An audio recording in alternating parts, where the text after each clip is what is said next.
नमस्कार सर्वांना.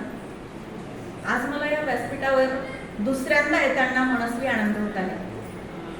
खरं तर 1 वर्ष बरोबर पूर्ण झालं आहे. मागच्या वर्षी मला आपण निमंत्रित केलं होतं वटसावित्री पौर्णिमेच्या दिवशीच, आणि कालच आपण वटसावित्री साजरी केलेली आहे आणि त्याचा हा दुसरा दिवस. म्हणजे फ्रिक्वेंटली कदाचित मी पुढच्या वर्षी पण येईल, सांगता येत नाही. आणि मागच्या वर्षी खरं तर ज्येष्ठ नागरिकांसाठी मी पहिल्यांदा बोलले होते, पण आता पहिल्यांदा नाही राहत आहे. खूप छान वाटतं. खरं तर असं म्हणतात की वयाने ज्येष्ठ झालो आम्ही, पण मला असं वाटतं की केस पिकले किंवा सुरकुत्या किती वाढल्या, पण मन हिरवं राहिलं ना ते खूप छान वाटतं. आणि मग एखाद्या वक्त्याला बोलायला सुद्धा असं प्रफुल्लित हिरवगार पाहिलं की बोलायला उत्साह सुद्धा येत असतो. वपू काळे म्हणतात की वयाला काळाचा शाप असतो, पण मनाच्या हिरवळीला काळाचा शाप नसतो. मनाच्या वृत्तीला काळाचा शाप नसतो. त्यामुळे आपण असंच टवटवीत सदैव राहूया आणि आपलं ज्येष्ठत्व जे आहे त्याला आपण म्हातारं म्हणत नाही, तर ज्येष्ठ म्हणतो. ज्येष्ठत्व आपण आनंद घेऊया. आणि आपलं खूप छान वाटलं की खूप सारे उपक्रम आपल्या इथे होतात आणि आता आपल्या नातवंडांनाही आपण कौतुक करणार आहोत. खूप छान उपक्रम आपण घेत असतात. खरंच असं सगळ्या ठिकाणी राहिलं ना तर म्हातारपण नक्कीच जड नसेल स्वतःलाही आणि इतरांनाही, असं वाटतं. रसिको, बघा ना, आता पाऊस पडायला सुरुवात झालेली आहे आणि निसर्ग आपल्या सृजनत्वाचा आविष्कार दिसत आहे. सगळीकडे हिरवळ झालेली आहे आणि हीच हिरवळ काल होती, आज आहे आणि उद्याही राहील. कधी 5 वर्षापूर्वीही होती, 50 वर्षापूर्वीही होती आणि 5000 वर्षांपूर्वी सुद्धा होती. मग असं जेव्हा आपण निसर्गाचं हे चमत्कार नाही म्हणता त्याला, पण सृजनत्वाचा आविष्कार जर म्हटलं तर इथे वावगं ठरणार नाही.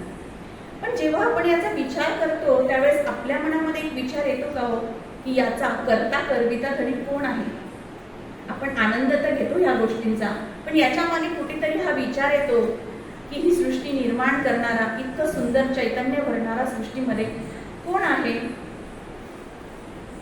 हा आपण थोडासा विचार करतो, पण आला की सोडून देत असतो. पण हा विचार माझ्या मनात 5 वर्षापूर्वी आला. आणि असं म्हणतात की पाऊस प्रत्येक ठिकाणी पडतो, म्हणजे जरी तो एकाच वेळी अनेक ठिकाणी पडत राहिला तरी प्रत्येकाचं भिजणं हे वेगवेगळं असतं. याचा संदर्भ मी जीवनाशी जोडेल.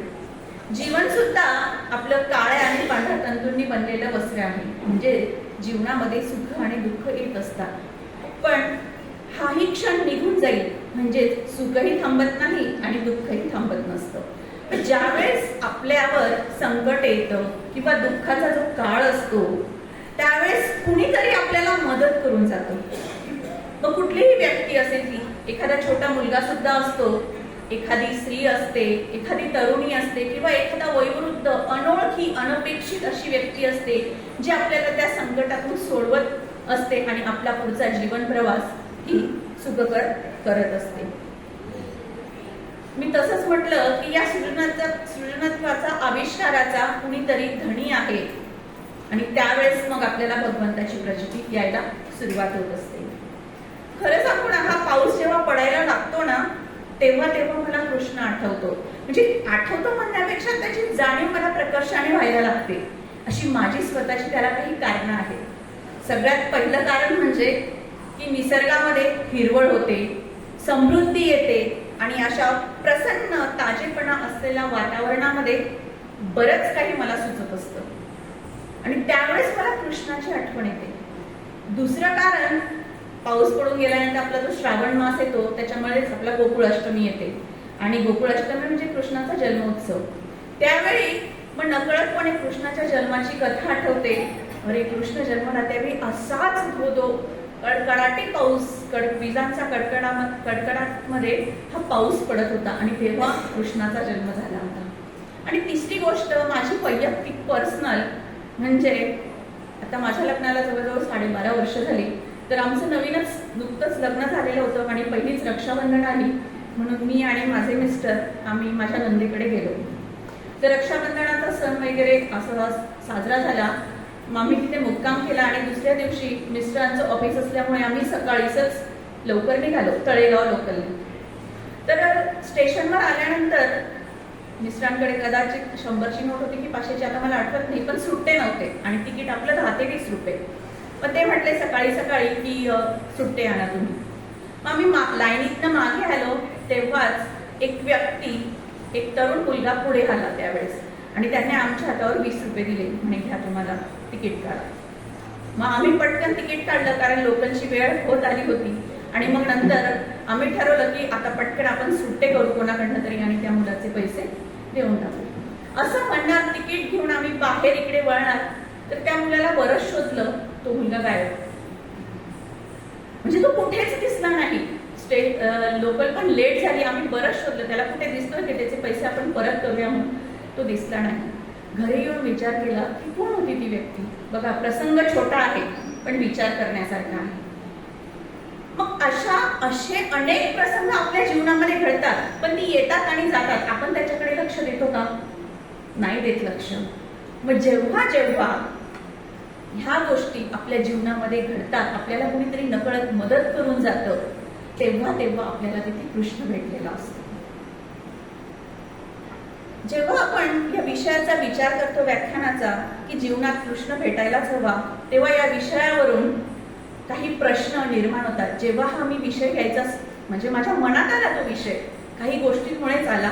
5 वर्षापूर्वी पहिल्यांदा मी या विषयावर बोलले होते. तर त्यावेळेस आला की जीवनात कृष्ण भेटायला हवा, पण का भेटायला हवा, कुठे भेटेल, कसा भेटेल, कधी भेटेल आणि भेटलाच तर काय.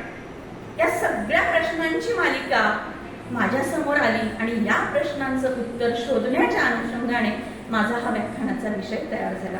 आणि याच प्रश्नांची उत्तर मी ढोबळमानाने या व्याख्यानातून देण्याचा आपल्याला प्रयत्न करणार आहे. जेव्हा जेव्हा आपण कृष्ण या विषयावर बोलायला सुरुवात करतो त्या वेळेला रामाला नमस्कार केल्याशिवाय आपण पुढे जात नाही. म्हणजे जेव्हा कृष्ण येतो त्याच्या आधी राम येतोच. आणि म्हणूनच सकाळी आपण म्हणतो की रामाचं नाम घेऊन उठायचं असतं आणि जाताना सुद्धा इहलोक सोडून जाताना सुद्धा आपण रामाचं नाव घेऊन जात असतो.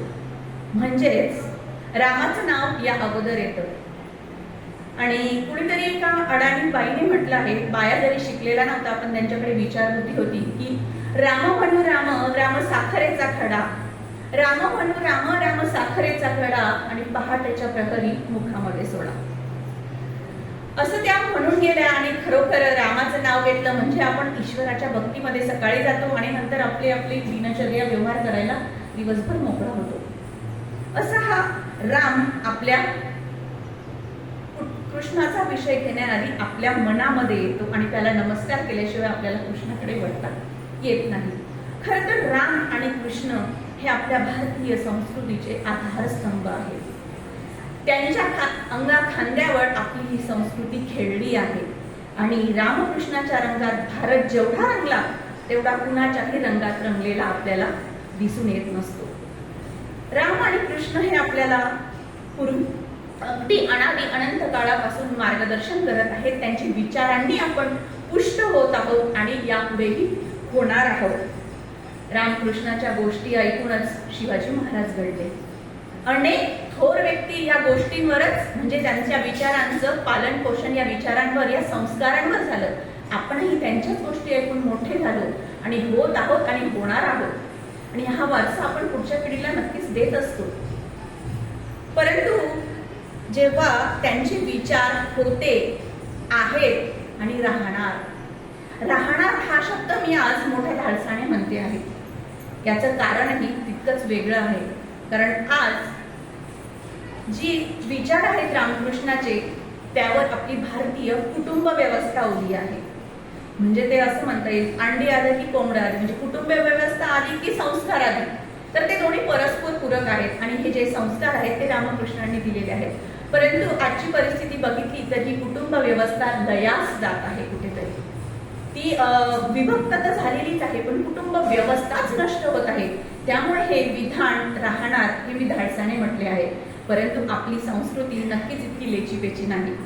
कुठेतरी त्याच्यावर आक्रमण झालेलं आहे आणि पुन्हा सगळं काही पूर्ववत होणार आहे ही आशा आपल्यासारख्या व्यक्तींना नक्कीच आहे आणि आपणच ते घडवू शकतो इतका विश्वास सुद्धा आपल्यामध्ये आहे.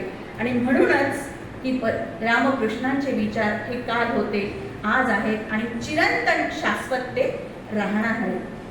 रामाचा विचार जर आपण केला तर रामाला आपण मर्यादा पुरुषोत्तम म्हणतो, पण भगवान श्रीकृष्ण तर पुरुषोत्तम आहेत, म्हणजेच ते पूर्ण अवतार आहेत. ज्याच्या हातून ईश्वराच्या पातळीवरची कृत्ये, कर्म, कर्तव्य झाली. बघा ना, ज्याच्या हातून ईश्वराच्या पातळीवरचे कर्म झाली आणि जो स्वतःला माणूस म्हणतो तो म्हणजे राम. बघा ना, रामाने वडिलांच्या इच्छेखातर, म्हणजे वडिलांनी वचन दिलं आहे, वडिलांच्या वचनपूर्तीसाठी 14 वर्ष वनवास स्वीकारला आणि राजगादीचा त्याग केला. या काळात तुम्ही करेल का असं? नाही करणार, नक्कीच नाही करणार. मग हे कुठलं कार्य झालं? हे ईश्वर पातळीवरचं कार्य झालं. त्यानंतर दुसरं, त्याने राजत्याग केला, अगदी सहज केला, आपण नाही करू शकणार असं. आणि तो एक पत्नी होता, म्हणजे सीता ही त्याला प्राणापेक्षाही प्रिय होती. जेव्हा तो वनवासातून परत आला त्यावेळेस लोकांनी त्याच्यावरती जे आरोप केले, सीतेवरती जे प्रश्न विचारले, ते त्याला असह्य झाले आणि त्याने सीतेचा त्याग केला. खरं तर तो राजा होता, तो जे म्हणेल ते होऊ शकलं असतं, त्याला अनेक पर्याय होते, पण नाही, त्याने सीतेचा त्याग केला. हे आपण करू का? नक्कीच करणार नाही. म्हणजे त्यांनी जी कार्य केली ती ईश्वर पातळीवरची होती, पण तो स्वतःला माणूस म्हणून घेत होता. परंतु बघा ना, ज्याच्या हातून माणूस पातळीवरची कृत्य झाली आणि तो स्वतःला ईश्वर मानतो, असा म्हणजे कृष्ण. त्याच्या सगळ्या जन्मापासून पूर्ण ज्या लीला बघितल्या त्या सगळ्या आपण जे करतो ना तेच त्याने केलंय, पण तो स्वतःला ईश्वर मानतो.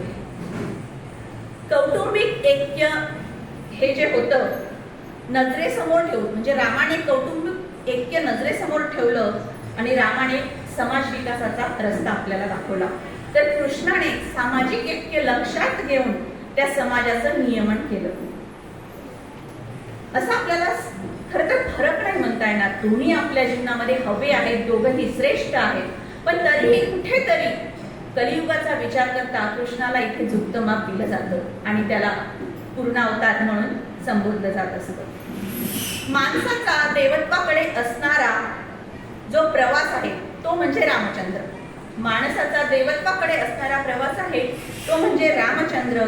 आणि मातीने आकाशाला आलिंगन देण्याकरता झेप घेतली, त्यातून रामायण जन्माला आलं. आणि देवाची मानवतेला मारलेली मिठी म्हणजे श्रीकृष्ण. आणि जसं रामायण जन्माला आलं तसं आकाशानं मातीला मिठी मारण्याकरता बोलवलं, तिथे महाभारत जन्माला आलं. असा हा रामकृष्णांचा आपल्या जीवनामध्ये आपल्याला थोडासा असा फरक, ते त्यांच्या स्थानी योग्य आहेत, पण असा फरक आपल्याला इथे दिसून येत असतो. कृष्ण जर बघितलं तर कृष्ण खऱ्या अर्थाने पूर्ण अवतार आहे. गौतम बुद्धाने त्याच्या म्हणजे बुद्धीच्या जोरावर स्वतःच्या बौद्ध धर्माचा त्याने प्रसार केला आणि त्याची स्थापना केली. तसंच येशू ख्रिस्ताचं बघितलं तर सौजन्याने त्याने त्याचा धर्म प्रस्थापित केला. आणि मोहम्मद पैगंबराने निश्चयपूर्वक, प्रत्येकामध्ये एक एक गुण आहे पहा, गौतम बुद्धाकडे बुद्धी होती, येशू ख्रिस्ताकडे सौजन्य होतं आणि मोहम्मद पैगंबरांचा निश्चय होता. या 3 गोष्टींच्या जोरावर त्यांनी त्यांच्या धर्माची स्थापना केली. परंतु भगवान श्रीकृष्णामध्ये या 3ही गुणांचा संगम आपल्याला झालेला दिसून येत असतो. आणि मी तर म्हणेन की माणसाच्या वाटेला जेवढं भव्य दिव्य म्हणून भूमिका येऊ शकतात त्या सगळ्या भूमिका या कृष्णाच्या ठाई आपल्याला एकवटलेल्या दिसून येत असतात. आणि खरं तर श्रीकृष्ण ही व्यक्ती नाही तर एक प्रबल जाणीव आहे. मानवी मनाची एक प्रबल जाणीव म्हणजे खरं तर कृष्ण आपल्याला असं सांगता येईल. राम जो होता तो आदर्शवादी होता, परंतु कृष्ण जो होता तो व्यवहारवादी होता, कारण त्यावेळेस कलियुगाला प्रारंभ झाला होता आणि म्हणूनच कृष्णाने त्यावेळी जन्म घेतला होता. कृष्णाच्या ठिकाणी कृष्ण हा पूर्ण अवतार आहे या वाक्याला जर आपल्याला पुष्टी देताना अनेक उदाहरणं, अनेक गोष्टी सांगता येतील. त्यातील एक गोष्ट म्हणजे कृष्णाच्या जीवनामध्ये कोणत्याही ठिकाणी त्याला नावं ठेवायला आपल्याला जागा सापडत नाही. मग ते कुठलंही असो, आध्यात्मिक, सामाजिक, नैतिक आणि कृष्णासारखा समाज उद्धारक दुसरा हा कुणी नाही आहे. कृष्णाच्या बरोबरीने उतरणारा राजनीतिज्ञ अद्याप आपल्याला सापडलेला नाही आहे. त्याच्यासारखी राजनीती आजपर्यंत खरं तर कुणाला करताच आलेली नाही. कृष्णाने निरपेक्ष राहून रात्रंदिवस संस्कृतीचं कार्य केलं. जो रात्रंदिवस राजकारणात रमणारा निरपेक्ष राहूच शकत नाही. बघा ना, ज्या व्यक्ती राजकारणामध्ये असतात त्यांच्याकडनं कदाचित म्हणण्यापेक्षा त्यांच्याकडनं संस्कृतीचं कार्य होतच नाही.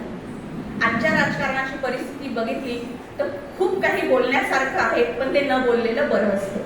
परंतु त्याची तुलना जर करायची झाली तर राजकारण हा विषय खूप वेगळा आहे. त्याच्याकडनं संस्कृतीचं, समाज उद्धाराचं, समाज नियमनाचं कार्य हा होऊ शकत नाही. परंतु कृष्ण त्याला अपवाद आहे. म्हणूनच तो धर्म आणि राजसत्तेचं नियंत्रण करू शकला. असा हा पूर्ण अवतारी कृष्ण आहे. आपल्याला जीवनाच्या प्रत्येक वळणावर कृष्ण भेटून गेलेला असतो. मी जसं सुरुवातीलाच सांगितलं तसं भेटणार असतो, पण त्याची जाणीव ही आपल्या मनामध्ये नसते. आणि ही जाणीव होण्यासाठी अगोदर आपल्याला कृष्ण हा समजून घेतला पाहिजे. कृष्ण समजून घ्यायचा म्हणजे कृष्ण म्हणजे नेमकं काय हे आधी आपल्याला समजायला हवं. मानवी जाणीवेचं प्रगल्भ रूप म्हणजे श्रीकृष्ण आहे. बघा, आता तुम्हाला एक साधा प्रश्न विचारते. आपल्या डोळ्यासमोर कृष्ण म्हटल्यानंतर एक मूर्ती आणा. ती मूर्ती तुम्हाला कशी दिसते?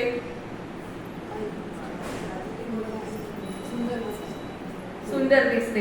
पण मला एक प्रश्न विचारायचा इथे, ती बासरी घेतलेला कृष्ण तुम्हाला आठवतो की सुदर्शन चक्र घेतलेला? पहिल्यांदा, सगळ्यात पहिल्यांदा नजरेसमोर कोणता कृष्ण तुमच्या डोळ्यासमोर येतो? बघा, बासरी घेतलेला श्रीकृष्ण आपल्या डोळ्यासमोर येतो. बासरी ही प्रेमाचं प्रतीक आहे. बासरीने बघा, बासरी भाग्यवान आहे कारण कृष्णाने त्याला ओठाला लावलेलं आहे. आणि बासरी स्वतःला पोखरून तिचे छिद्रे करून त्यातून ती प्रेम प्रदर्शित करते, ती त्याग प्रदर्शित करते. तिने त्याग केलेला आहे की कृष्णाच्या ओठांजवळ जाण्यासाठी स्वतःला आतून पोखरून घेतलेला आहे. आणि ही कृष्ण म्हणजे बासरी वाजवणारा कृष्ण आपल्या डोळ्यासमोर येत असतो. त्याचप्रमाणे मोरपीस लावलेला मोरपीस सुद्धा किती भाग्यवान आहे. त्याने त्याच्या डोक्यात म्हणजे श्रीकृष्णाने त्याला माथ्यावर त्याला स्थान दिलेलं आहे. त्याच्यानंतर गाय, हे सगळे भाग्यवान आहेत. पण बघा, आता बासरी आणि सुदर्शन चक्राचं मी सांगते की आपल्याला सगळ्यात सुरुवातीला तो बासरी घेतलेला श्रीकृष्ण आठवतो. म्हणजे बघा ना, माणूस हा प्रेमाचा भुकेलेला असतो. त्याला प्रेम हवं असतं. कितीही तो क्लेश असला, पण प्रत्येकाला प्रेम, जिव्हाळा या गोष्टी जीवनामध्ये आवश्यक असतात. म्हणूनच आपल्याला सगळ्यात पहिल्यांदा नजरेसमोर जी मूर्ती येते ती बासरी घेतलेल्या कृष्णाची येते. सुदर्शन चक्र येतच, पण ते नंतर येतं, विचार केल्यानंतर येतं.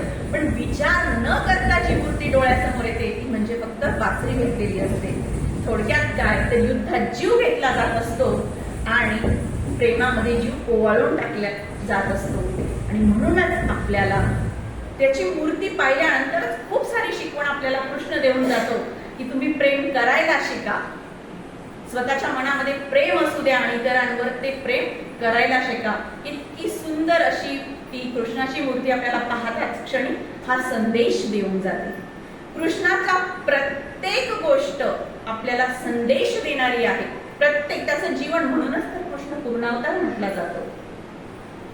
आता कृष्ण जन्म केव्हा घेतो आपल्या मनामध्ये? बघा, हा कृष्ण ही प्रगल्भ रूप आपण म्हटलेलं आहे. नंतर तो माणसाच्या रूपात आलेला आहे आणि तो आपल्यासारखाच जगलेला आहे. पण तो देव होता हे आपल्याला माहित आहे. आता कृष्ण जन्म केव्हा घेतो? जेव्हा जेव्हा जीवनामध्ये अंधार दाटतो, निराशेचं उदास वातावरण होतं, आपत्तींचा पाऊस पडतो, गडगडाट होतो, दैन्याचे काळे मेघ आपल्या जीवनामध्ये येतात, त्यावेळी भगवान श्रीकृष्ण जन्म घेतो. आणि असाच त्याने जन्म घेतलेला आहे. भगवान श्रीकृष्णाच्या जन्माची कथा आपल्याला हेच सांगते.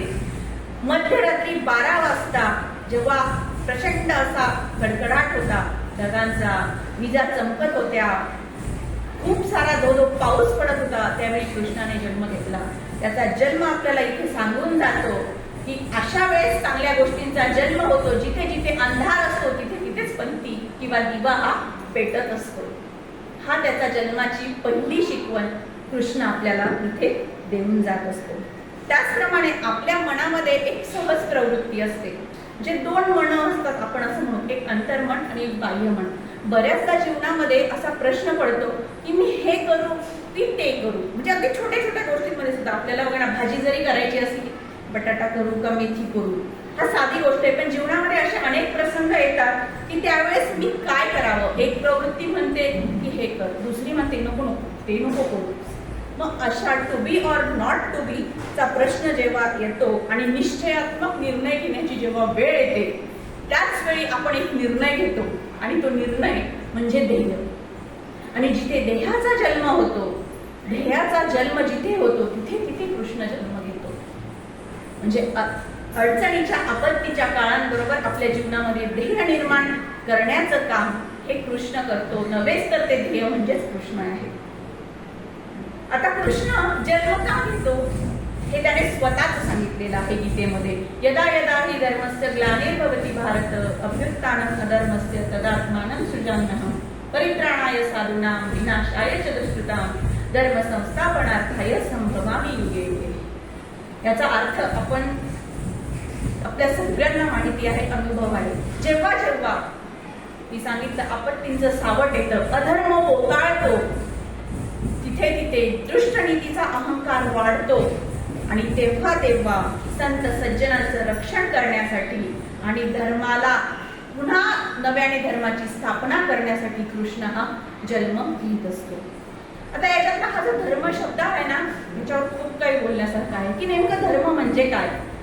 विवेकानंदांनी जेव्हा परदेशात भाषण दिलं होतं पहिलं, त्यावेळेस ते म्हटले होते की धर्म हा भारताचा प्राण आहे. तर धर्म म्हणजे स्वतः भगवान श्रीकृष्ण गीतेमध्ये सांगतो की धर्म म्हणजे स्वकर्म आहे, ती गीता आहे आणि ते अंतिम सत्य आहे. त्याच्यात कुठल्याही प्रकारचं मिथ्य नाही. अंतिम सत्य जे आहे या जगामध्ये ते म्हणजे धर्म. आणि त्याला वाचवण्यासाठी, त्याला सांभाळण्यासाठी, त्याला चिरंतन टिकवण्यासाठी भगवान श्रीकृष्ण जन्म हा घेत असतो.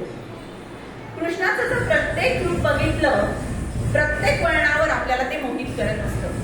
बघा ना, आई असते, तिला जेव्हा ती गर्भवती असते तिला वाटतं की मला बाळ व्हावं ना, मुलगाच व्हावा आणि अगदी कृष्णासारखाच तो असावा. हा झाला बालकृष्ण. त्यानंतर दुसरा असतो तो गोपालकृष्ण म्हणजे किशोरवयीन कृष्ण, जो आपल्या गोपाळांमध्ये, गवळीच्या मुलांमध्ये, सवंगाड्यांमध्ये रमणारा तो कृष्ण. त्यानंतर येतो तो गोपी कृष्ण, गोपिकांसोबत रासलीला करणारा हा गोपी कृष्ण.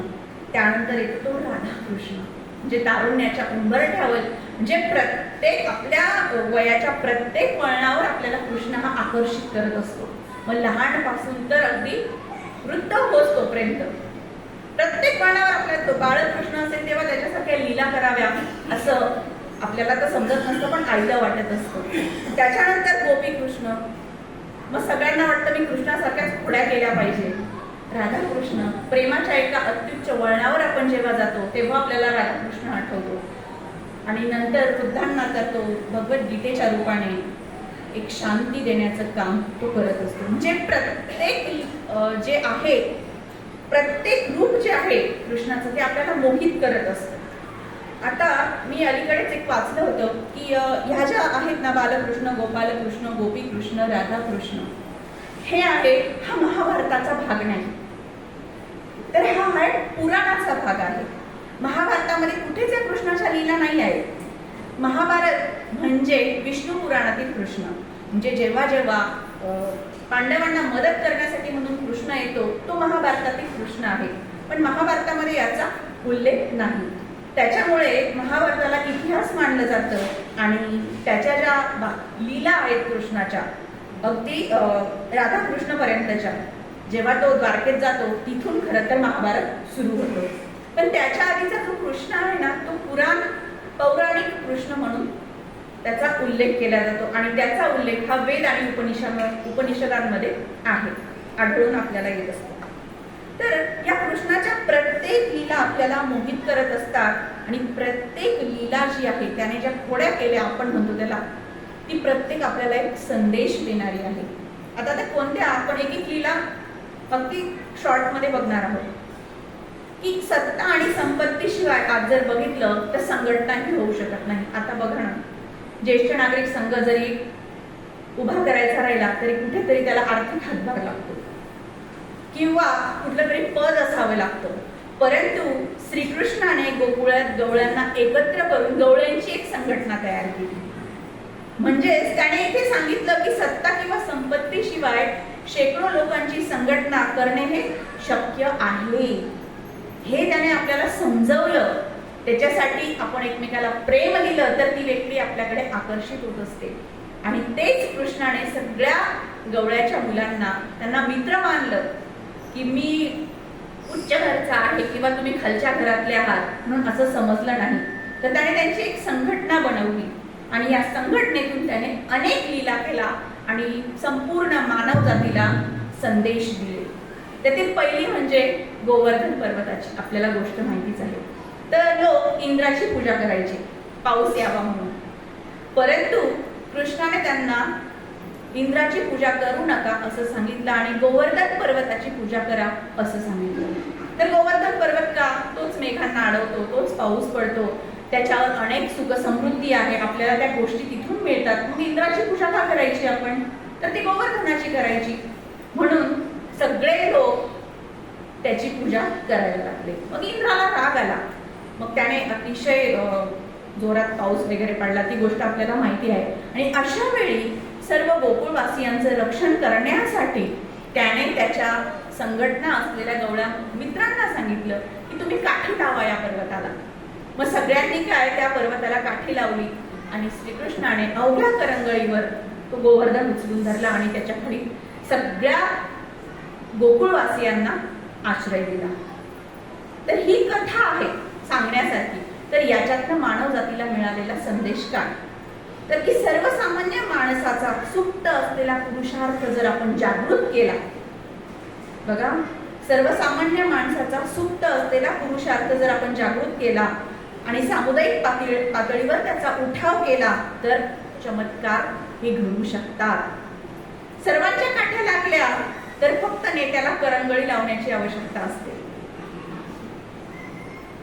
करंगळी लावली तरी चालत असते. मग म्हणजे सगळ्यांची संघटना करण्याचं काम या श्रीकृष्णाने केलं. आणि लोकांना बरेच गुण असतात लोकांच्या मध्ये, किंवा काय चांगलं आणि काय वाईट, अन्याय म्हणून तर इतकं वर्ष 150 वर्ष इंग्रजांनी आपल्यावर राज्य केलं. कारण स्वातंत्र्य काय असतं? स्वातंत्र्य लोकांना नकोच होतं किंवा कोणत्या भानगडीत पडतं म्हणून असा विचार करतो. म्हणजेच त्यांच्यामध्ये जो पुरुषार्थ आहे तो झोपलेला होता आणि श्रीकृष्णाने तो पुरुषार्थ जागा केला. आणि तेच आपल्याला सांगतो श्रीकृष्ण की जिथे अन्याय असेल, ज्या गोष्टी चुकीच्या होत असतील त्या तुम्ही का सहन करायच्या?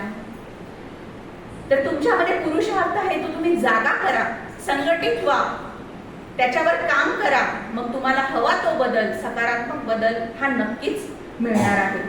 आता बऱ्याचदा कसं होतं, जेव्हा कुठली तरी संघटना असते तेव्हा एकाला पुढे व्हावं लागतं, म्हणजे त्याला नेतृत्व करावं लागतं.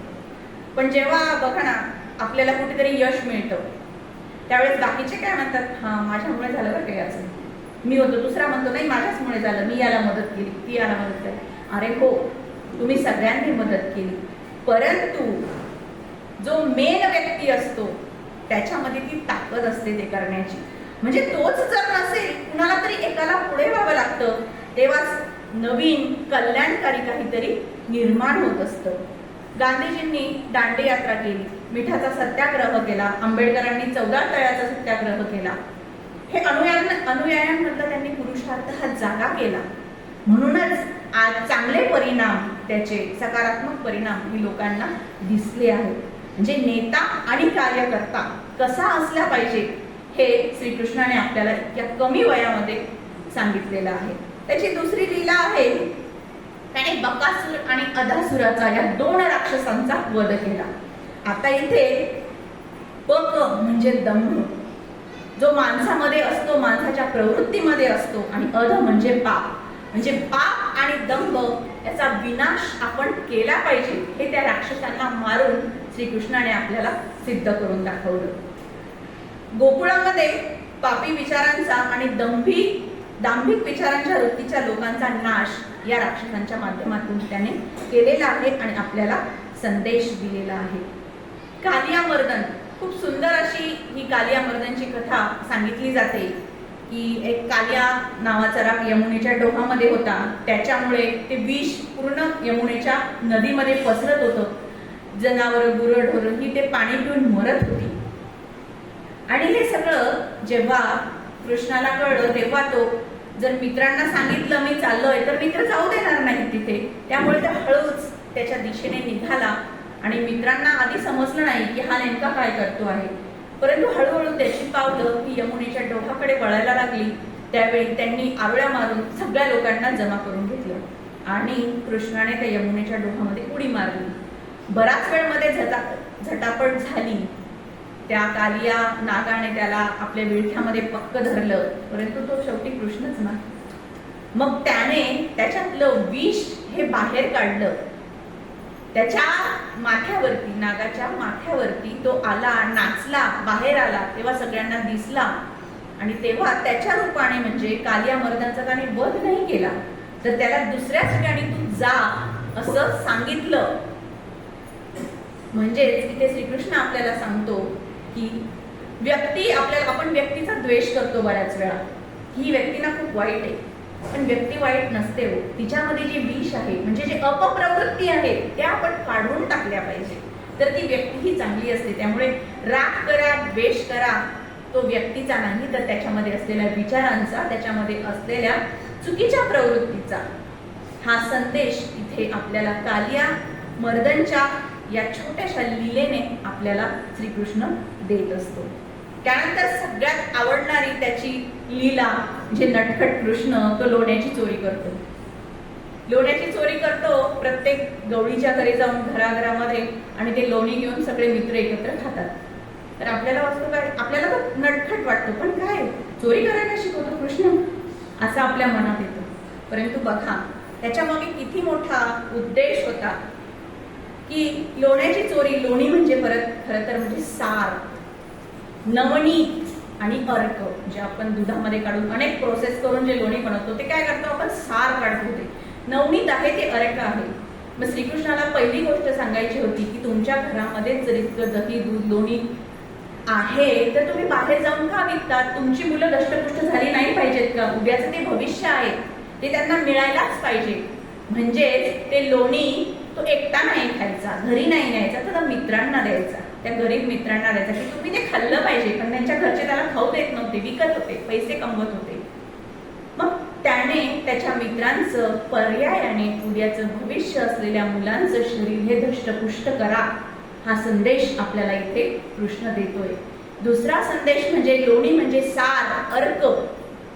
प्रत्येक घरामध्ये, प्रत्येक कुटुंबामध्ये काहीतरी सार असतं, विचारांचं सार असतं, काहीतरी नवीन असतं.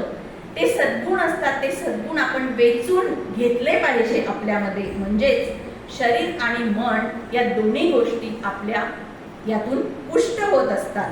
त्यामुळे काय होतं, आतल्या आत होणारे क्लेश, कलह, खोटेपणा हे आपल्या मनामध्ये राहत नाही आणि आपण प्रेमाने आणि शांतीने राहू शकतो.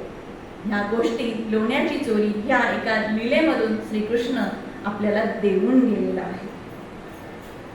त्यानंतर पुढे जेव्हा महाभारतामध्ये कृष्ण येतो त्यावेळेस तो सांगतो की धर्मासाठी अडचण ठरणाऱ्या आप्तस्वकीयांना आपण दूर ठेवलं पाहिजे. आणि हाच विचार संपूर्ण महाभारत घडवतो. आणि या विचारांमुळेच पांडवांचा विजय हा झालेला आहे. हा विचार कदाचित त्याने पांडवांमध्ये रुजवला नसता तर कदाचित धर्माची स्थापनाही झाली नसती आणि पांडवांचा विजय झाला नसता.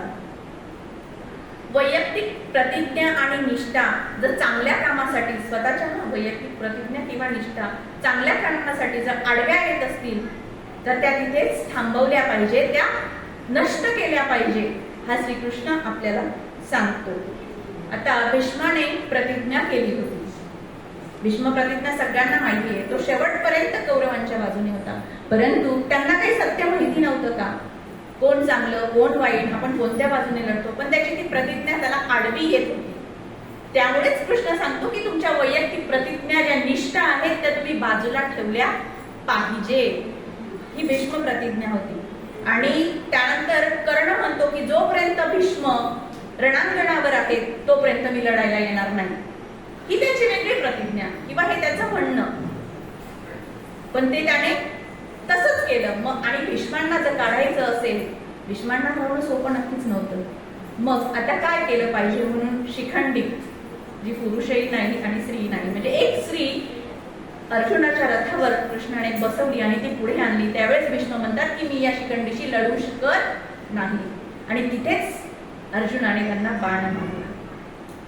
म्हणजे त्यांच्या वैयक्तिक निष्ठा होत्या, काही वचन होती, काही प्रतिज्ञा होत्या, त्या त्यांनी जपणूक केल्या आणि त्यामुळे त्यांना कदाचित पराभवाला सामोरं जावं लागलं. परंतु त्या सगळ्या चुकीच्याच होत्या आणि हे श्रीकृष्ण आपल्याला इथे सांगतो आहे. त्यानंतर युद्धामध्ये हत्ती मारला जातो आणि गेला अश्वत्थामा गेला गेला अशी अफवा पसरते. मग त्यावेळेस त्या अफवेवर विश्वास ठेवत नाही कौरव. परंतु द्रोणाचार्य आणि भीष्म म्हणतात की खरं आपल्याला एकच व्यक्ती सांगू शकेल, धर्मराज म्हणजे युधिष्ठिर. तो कधीच खोटं बोलत नाही. पण त्यावेळेस कृष्णाने सुद्धा त्याला सांगितलं होतं की तू काय उत्तर द्यायचं म्हणून. नरो वा कुंजरो, म्हणजे मला माहित नाही तो नेमका नर होता की पशु होता. आणि त्याच वेळी मग द्रोणाचार्यांनी शस्त्र खाली टाकलं आणि द्रोणाचार्यांना हरवणं सोपं केलं. ह्या काय वाटतं आपल्याला कृष्णाने, अरे त्याने तर काय म्हणतात त्याला आजच्या मुलांच्या भाषेत चिटिंग केली त्याने. पण ही चिटिंग कशासाठी होती? ही धर्मासाठी होती. मग खोटं आपल्याला एक लहानपणी एक आपली आई आजी कोणीतरी किंवा तुम्ही पण सांगत असं एक गोष्ट सांगितली जाते. एक लहान मुलगा असतो, तो रस्त्याने जात असतो, त्याच्या आजीने त्याला शिकवलेलं असतं कधीही खोटं बोलायचं नाही. पण असं पण शिकवलं असतं जर त्या खोटं बोलण्याने कोणाला त्रास होत असेल तर ज्या खरं बोलण्याने त्रास होत असेल तेव्हा आपण खोटं बोललं तर चालतो. मग तो रस्त्याने जात असतो, एक गायीची हत्या करणारा म्हणजे कोयता वगैरे चाकू वगैरे घेऊन तो गायीच्या मागे पळत असतो. ती गाय असते प्रेग्नंट. मग ती गाय पळत असते, ती एका रस्त्याने जाते. त्यावेळेस तो त्याला विचारतो, ए पोरा, तू या इकडे रस्त्याने जाताना गायीला पाहिलं का? तो 1 मिनिट स्तब्ध राहतो आणि तो म्हणतो, हो पाहिलं ना, पण ती इकडून गेली, समोरून गेली, असं तो सांगतो. म्हणजेच काय, त्याच्यावर झालेला संस्कार हा त्या ठिकाणी काय म्हणतो, म्हणजे गायीचाही जीव वाचतो आणि गायीच्या पोटात असणाऱ्या वासरूचाही जीव वाचतो. कृष्ण आपल्याला हेच सांगतो. सत्यासाठीच ही लढाई आहे, परंतु अंतिम सत्य काय आहे, चांगल्या गोष्टींसाठी जे सत्य असेल त्याचा विजय झाला पाहिजे, ते आपण प्रस्थापित केलं पाहिजे. त्यासाठी तुम्ही हे मार्ग वापरले तर ते वाईट नक्कीच नाही आहे. हे त्याने त्याच्या कृतींमधून आपल्याला सांगितलं आहे आणि दाखवून दिलेलं आहे. मग शेवटी सगळ्या राजांचा महाराजांचा तिथे पराभव झाल्यानंतर शेवटी भीम आणि दुर्योधनाचं युद्ध होतं. आणि गदा युद्धाचा नियम आहे की आपण कमरेच्या खाली गदा चालवू शकत नाही. आणि त्यावेळेस तो भीम माहिती असतो आता काय करण्याशिवाय पर्याय नाही, म्हणून कृष्णच त्याला सांगतो की गदा त्याच्या मांडीवरच मार म्हणून. आणि तिथे तो दुर्योधन गतप्राण होतो. तर तो का होतो त्याच्या आधीची कथा आपल्याला माहिती असेल, मी तरी ती सांगते की गांधारी असते, ती आंधळी नसते आपल्याला माहिती आहे, परंतु तिचा पती जो आहे धृतराष्ट्र तो अंधळा असतो आणि पती बघू शकत नाही म्हणून पत्नीने पण बघू नये असं तिचं पतिव्रता ती असते आणि लग्नाच्या पहिल्याच दिवसापासून ती पट्टी बांधते. पण त्याच्यामुळे सगळं तेज डोळ्यांचं तिचं डोळ्यातच साठलेलं असतं आणि त्यावेळेस मग हे तेज कामी येईल हे तिला माहिती असतं, तिला कोणीतरी सांगितलेलं असतं. मग त्यावेळेस ती दुर्योधनाला म्हणते की सगळे कपडे काढून तू माझ्या समोर ये, माझं दिव्य तेज मी तुला देते, त्याचं त्या तेज तुझं रक्षण करेल आणि युद्धात तुझा पराभव होणार नाही. परंतु दुर्योधन मोठा झालेला असतो, त्याला कसं तरी वाटतं की आई समोर कपडे काढून कसं जायचं, तर तो कपडे काढतो परंतु छोटी चट्टी मात्र तो तशीच ठेवतो आणि तिच्या समोर येतो, ती पट्टी काढते, सगळं तेज त्याला देते, म्हणजे कुठलंही अस्त्र शस्त्र त्याला मारू शकणार नाही. परंतु जिथे छोटी पॅन्ट घातलेली असते तिथे ते तेज पोचत नाही आणि त्याच जागेवर बरोबर भीम ही गदा मारतो आणि दुर्योधन मारला जातो. ह्या अशा अनेक गोष्टी ज्या महाभारतामध्ये घडल्या. महाभारत म्हणजेच गीता आहे, म्हणूनच तिथे गीतेचा जन्म झाला. मी पुढे जाणारच आहे तिथे. तात्पर्य काय, जेव्हा जेव्हा धर्माच्या आड तुमची प्रतिज्ञा, निष्ठा, तुमचं जे आहे ते आडवं येत आहे, तुमचे स्वकीय आडवं येत आहेत, त्यांना बाजूला करा, तरच तुम्ही पुढे जाऊ शकाल. जेव्हा युद्धाला प्रारंभ होतो तेव्हा अर्जुन सगळी शस्त्र खाली सोडून देतो आणि मग गीतेला सुरुवात तिथूनच होते की अरे तुझ्या समोर जे उभे मांडे तुझे काका आहेत, चुलते आहेत, पण त्यांची बाजू कोणती आहे? ती बाजू आहे अधर्माची बाजू आहे, ती तू समजून घे. आणि मग गीतेचा जन्म होतो आणि पर्यायाने जगाला अमृत मिळतं अर्जुनाच्या रूपाने आपल्याला. म्हणजे या सगळ्या ज्या गोष्टी कृष्णाच्या जन्मापासून ज्या घडलेल्या आहेत, छोट्या छोट्या गोष्टी, त्या प्रत्येक गोष्ट आपल्याला संदेश देते. आपण कृष्ण ऐकायला सगळ्यांना आवडतो, गोष्टी खूप अगदी म्हणजे लहान मुलंच नाही, मोठ्यांना सुद्धा खूप छान वाटतं कृष्णाच्या गोष्टी ऐकायला. पण त्यातून कृष्णाने काय संदेश दिला आहे हे जेव्हा आपण मुलांना सुद्धा तो संदेश, आता मला असं वाटतं सांगण्याची गरज आहे. मुलं खूप प्रॉम्प्ट आहेत, खूप हुशार आहेत आणि हीच वेळ नुसती त्यांना त्याच्यामध्ये खेळवत राहण्यापेक्षा त्या लीला, त्या कथा तुम्ही नक्कीच सांगा, पण त्यानंतर त्यांना त्यांच्या वयाच्या अनुषंगाने तो संदेश हा सुद्धा आपण पोचवायला पाहिजे. असा हा पूर्ण अवतारी कृष्ण, असा हा अवतारी कृष्ण आपल्याला जीवनाच्या प्रत्येक वळणावर भेटून गेलेला असतो. आता तुम्ही तर ज्येष्ठ आहात, तुमच्या आयुष्यामध्ये अनेक दुःखाची क्षण आले असतील, अनेक अडचणी आल्या असतील, त्यावेळेस तुम्हाला नकळत कुणी ना कुणी मदत करून गेलेलं असेल आणि तुम्ही त्याला तेवढ्यापुरतं धन्यवाद दिले असतील, पण कालांतराने तो तुमच्या विस्मृतीत गेला असेल. पण त्यावेळेस विचार करा, ती व्यक्ती आली नसती तर तुम्ही ती परिस्थिती कशी हँडल केली असती, कशी सोडवली असती? तर यावेळेस तुम्हाला तो भगवंत म्हणजे श्रीकृष्ण हा मदत करून गेलेला आहे. आणि या कृष्णाची जाणीव होण्यासाठी कृष्ण आपण अगोदर समजून हा घेतला पाहिजे. आता कृष्ण म्हणजे काय हे मी आधीच सांगितलं की मानवी जाणीवेचं प्रगल्भ रूप म्हणजे हा कृष्ण आपल्या समोर येत असतो. त्यानंतर कृष्ण अजून बरेच संदेश तो आपल्या महाभारतामध्ये देण्याचा प्रयत्न करत असतो. कृष्णाने बघा ना, आपण सुरुवातीलाच बघितलं, आपल्याला बासरी घेतलेला कृष्ण दिसतो, आठवतो, आवडतो आणि तो तसाच असावा असं वाटतं. आपण चुकूनही सुदर्शन घेतलेला श्रीकृष्णाची मूर्ती घरामध्ये घेत नाही, बासरी घेतलेल्या कृष्णाचीच घेतो. मग कृष्ण त्याच्या अनुषंगाने सांगतो की भगवंत तुम्हाला नक्कीच भेटेल, जाणवेल, पण त्याच्यासाठी तुमचा भाव असला पाहिजे. म्हणतो नाही तर देव भावाचा भुकेला आहे, आपण नेहमी म्हणतो. आणि या भाव शिकवताना श्रीकृष्ण गीतेतला भक्ती योग आपल्याला समजावतो आहे. बऱ्याचदा असं म्हणतो की देवावर नाही माझा भाव आणि देव मला भाव, असं बऱ्याच जणांची, इव्हन आपली म्हणजे माझी म्हणा किंवा तुमची आमची सगळ्यांचीच कृती असते की भाव नाही, आपण काहीतरी उच्चार म्हणून करत असतो त्या गोष्टी, परंतु मनामध्ये आपला भाव असला पाहिजे. आता या भावाबद्दल, मनातील भावाबद्दल सांगायचं तर आपल्याला रुक्मिणी आणि सत्यभामाचं उदाहरण आपल्याला देता येईल. दोघांना वाटायचं की कृष्ण माझ्या जवळच असला पाहिजे. मग त्यावेळेस कृष्ण एक आयडिया करतो, तो म्हणतो की माझी तुम्ही तुला करा दोघींनी मिळून. सत्यभामा खूप सुंदर असते आणि तिच्याकडे ती म्हणते की माझ्याकडे सौंदर्य आहे, माझ्याकडे खूप सारी संपत्ती पण आहे, तर मी लगेचच कृष्णाची तुला करेल. मग तुला होते, त्या ज्यावेळेस कृष्णाची तुला होते त्यामुळे सत्यभामा घरातील महालातील सगळे असेल नसेल सगळे दागिने टाकते, पण कृष्ण काही हालायला तयार होत नाही. मग त्यानंतर रुक्मिणी एक तुळशीचं पान आणते आणि फक्त तुळशीचं पान टाकते तर कृष्णाची तुला होते. इथेच काय होतं की सत्यभामाला अहंकार असतो, तिला हवा असतो, पण रुक्मिणीचा त्याच्यावर पतिभाव, प्रेमभाव असतो आणि त्या प्रेमभावामुळे ती कृष्णाला जिंकून घेते. म्हणजेच देवाकडे जाताना सुद्धा आपण भावाने, भक्तीने, श्रद्धेने गेलं पाहिजे. बघा ना, आपण आजारी पडलो ना, समजा आपला फॅमिली डॉक्टर नसेल ना कुठेतरी, दुसऱ्या डॉक्टरकडे जावं लागतं, कदाचित डबल फी आपल्याला भरावी लागते त्या डॉक्टरकडे. आपण म्हणतो एवढ्या महागड्या डॉक्टरकडे, एवढ्या नामांकित डॉक्टरकडे गेलो पण मला काही बरंच वाटेल ना, कारण आपला डॉक्टर नसतो, कारण आपला त्याच्यावर भाव नसतो, श्रद्धा नसते. पण आपण आपला साधा डॉक्टर असतो, BHMS का असेना, बारीक गोळ्या देणारा का असेना, पण त्याच्याकडे गेल्यानंतर आपल्याला लगेच किंवा त्याने हात लावल्याबरोबर आपल्याला बरं वाटायला लागतं. म्हणजेच काय, हा भाव आहे आपला. तसंच भगवंताचं सुद्धा आहे, व्यक्तींचं सुद्धा आहे. बऱ्याचदा जीवनामध्ये अशा व्यक्ती असतात, त्या खूप सत्य सांगत असतात, पण आपला त्यांच्यावर भाव नसतो.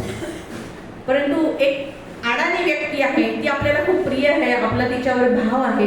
तिने जर सांगितलं ना हे असंच आहे, हो हेच आपल्याला असंच वाटत असतं. म्हणून कृष्ण म्हणतो की तुमच्या मनामध्ये कुठल्याही गोष्टींविषयी भाव व्हा आणि तो भाव आपण जपला पाहिजे. आपला जो भाव असतो ना, नाही तर काही काळापुरता असतो, म्हणजे टेम्पररी असतो. आता समजा असं बोलू नये, पण जे उदाहरण मला सांगावं असं वाटतं की आता शंकराच्या मंदिरामध्ये प्रचंड गर्दी असते, कारण ते व्रत वगैरे करतात. आता आपला टेम्पररी भाव असतो, आपल्याला एखादी गोष्ट घेऊन आपण भगवंताच्या मंदिरामध्ये जातोय, ती पूर्ण झालं की ते शंकराच्या मंदिराकडे आपण ढुंकूनही पाहत नाही. म्हणजे हा टेम्पररी भाव नको. ह्या जगामध्ये टेम्पररी काहीच नको, भाव तरी नको. भाव हा स्थायी भाव पाहिजे. तो स्थायी भाव असेल तरच आपण भगवंतापर्यंत पोहोचू शकतो. भगवंत आपल्याला भेटतो, पुंडलिकाला भेटला तसा आपल्यालाही भेटतो, पण तो आपल्याला ओळखता येत नाही. तसा भाव, ती दृष्टी आपल्याकडे नाही. त्याच्यामुळे कृष्ण आपल्याला भेटतोय, भेटत राहणार आहे, त्याच्याशिवाय तरणोपाय नाही आहे. पण ती दृष्टी असावी लागते. त्याच्यासाठी भाव, स्थायी भाव हा महत्वाचा गुण आपल्याकडे पाहिजे आणि कृष्ण आपण समजून घेतला पाहिजे. दुसरं उदाहरण आपल्याला भावाचं देता येईल की जेव्हा युद्ध होणार असतं त्यावेळेस अर्जुन आणि दुर्योधन दोघे जण कृष्णाकडे जातात की तुझी आम्हाला मदत हवी म्हणून. कृष्ण झोपलेला असतो, त्याचे डोळे लागलेले असतात आणि दुर्योधन पटकन जाऊन त्याच्या उशाशी जाऊन बसतो आणि तो जागा होण्याची वाट पाहतो आणि अर्जुन जो असतो त्याच्या पायांजवळ बसतो. मग डोळे उघडल्यानंतर पहिल्यांदा कोण दिसतं त्याला? अर्जुन दिसतं, कारण तो पायांजवळ बसलेला असतो. म्हणजे सुरुवातीलाच त्याने त्याचं दास्यत्व हे पकडलेलं असतं किंवा दास्यत्व स्वीकारलेलं असतं. पण अर्जुन त्याच्या उशाशी जाऊन बसतो, दुर्योधन त्याच्या उशाशी जाऊन बसतो. मग दुर्योधन म्हणतो की मी पहिल्यांदा आलेलो आहे, त्यामुळे मला काय हवं ते तू पहिल्यांदा आमचं ऐकलंच पाहिजे. मग त्यावेळेस तरी सुद्धा कृष्ण म्हणतो बरं ठीक आहे चल, कारण त्यांना त्यांची प्रवृत्ती माहिती असतं की हे काय मागणार आहेत माझ्याकडे. मग कृष्ण ऑप्शन देतो, तुला मी पाहिजे की माझं हे सगळं धन संपत्ती, हत्यार, शस्त्र, घोडदौड हे तुला सगळं पाहिजे. त्यावेळेस मग दुर्योधन त्याची निवड करतो, कारण त्याची तेवढी बुद्धी पात्रता आणि त्याच्यामध्ये तेवढा भाव नसतो. मग तो ते मागून घेतो आणि निघून जातो. मग तो अर्जुन म्हणतो मला तुझं काहीच नको, मला फक्त तू पाहिजेस. आणि मग तो सारथी होतो त्याचा. आणि ही गोष्ट झाल्यानंतर कृष्ण जातो, राजदरबारी जातो कौरवांच्या. आणि तिथे गेल्यानंतर मग त्याला खुश करण्यासाठी दुर्योधन खूप सारं मिष्टान्न बनवतो, पदार्थ हे घे ते घे असं करत, पण तो काही खात नाही. आणि त्यानंतर तो मात्र जेवण करतो, तो विदुराच्या घरी करतो, कारण त्याला माहित आहे भाव कुठे आहे. इथे खाऊन आपण यांचं खाऊन त्यांच्या बंधनामध्ये किंवा त्यांच्या वचनामध्ये आपल्याला अडकायचं नाही आहे. इथे भावही नाही आहे, फक्त स्वार्थ आहे, टेम्पररी आहे हे सगळं.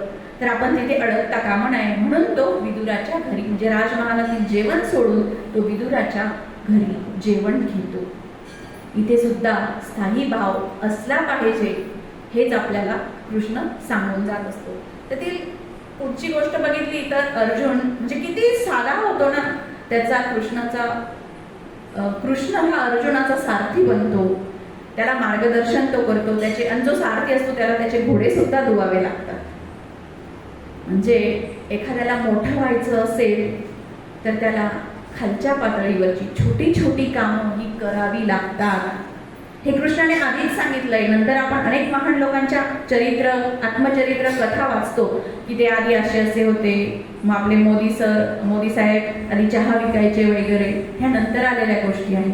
पण कृष्णाने आपल्याला खूप आधीच सांगितलं आहे की तुम्हाला मोठं व्हायचं असेल ना, तर छोट्यातलं छोटं काम, छोट्यातल्या छोट्या गोष्टी कमीपणा न मानता तुम्ही तुमच्या जीवनामध्ये केल्या पाहिजे.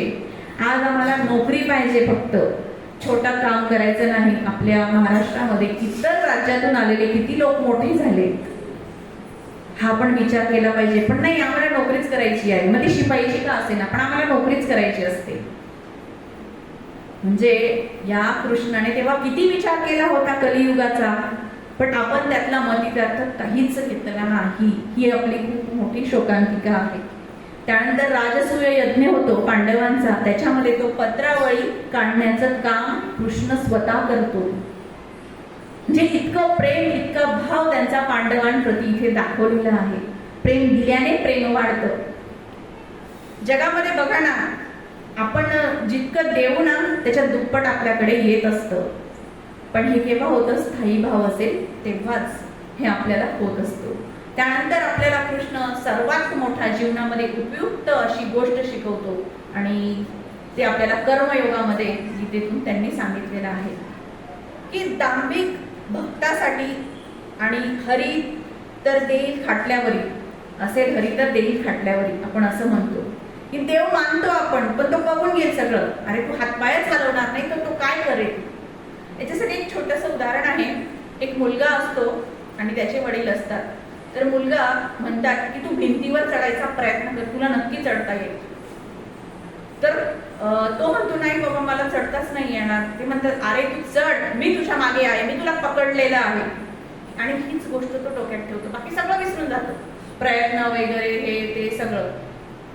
आणि तो भिंतीवर चढायला लागतो, 2 पावलं चढायला लागतो. वडिलांना वाटलं याला मार्ग सापडलेला आहे आणि ते त्याला सोडून देतात. दणकन तो खाली आदळतो आणि तो रडायला लागतो, का बाबा तुम्ही चिटिंग केली, तुम्ही मला पकडणार होतात ना. म्हणजे त्या मुलाचं कसं झालं, त्याने फक्त आंधळा विश्वास ठेवला की नाही मला बाबांनी पकडलेलं आहे. अरे पण तू पाय हलव, प्रयत्न कर, प्रयत्न कर. ही गोष्ट बाबांनी आधी त्याला सांगायला हवी होती. आणि मग तू प्रयत्नांमध्ये जर कुठे कमी पडत असेल तर मग मी आहे, हे त्याला शिकवायला हवं होतं. आणि हाच जो घोळ आहे हा आपल्या जीवनामध्ये पण आपण करत असतो. असेल ना, आहे ना भगवंत, तो सगळं बघून घे, बघू आता त्याच्याच हातात आहे, पण तू काहीतरी प्रयत्न कर. आणि आपण असं प्रयत्नही आपण करतो. म्हणजे असे वर्ग आहेत, काही प्रयत्न न करणारे, काही थोडेसे प्रयत्न करणारे, काही त्याच्यापेक्षा जास्त प्रयत्न करणारे. पण पूर्ण 100% प्रयत्न करणारा वर्ग खूप कमी आहे. आणि जो आहे तो महान झालेला आहे, ते महान व्यक्ती बनलेले आहेत. आपण काय करतो, 99 पायऱ्या चढतो आणि तिथेच बसून घेतो, नाही मला आता चढवत नाही. आणि फक्त एकच पायरी राहिलेली असते. ती एक पायरी चढली ना, तुम्हाला भक्त किंवा देवाचं दर्शन किंवा तुमचं अंतिम ध्येय मिळणार असतं. परंतु आपण ती एकच पायरी चढत नाही आणि तिथून परत 99 पायऱ्या उतरतो, पण ती एक पायरी चढत नाही आपण. म्हणूनच आपण इच्छित ध्येयापासून वंचित राहतो. त्यामुळे कर्म खूप महत्वाचं आहे तुमच्या आयुष्यामध्ये. पुढे जाऊन मग श्रीकृष्ण सांगतो की कर्मण्येवाधिकार असते मा फलेषु कदाचन. पण पहिलं जे तत्व आहे ते तर आपण आपल्या जीवनामध्ये अनुसरूया, कर्म करण्याचं. फळाची अपेक्षा नंतर बघूया. आजकाल विदाऊट फळाशिवाय कुणीच प्रयत्नही करत नाही. देवाचा भाव ठेवत नाही तर प्रयत्न तर आणखी लांबची गोष्ट आहे. त्यामुळे आपण प्रयत्न केले पाहिजे. प्रयत्न, आणि जिथे जिथे बघा ना, जिथे जिथे प्रयत्न असतात तिथे तिथे तुम्हाला भगवंत हा भेटल्याशिवाय राहत नाही. आता वारी येते आषाढी, बघा ना ते लोक किती किलोमीटर चालतात हो, आणि त्यांना काही त्रास सुद्धा होत नाही.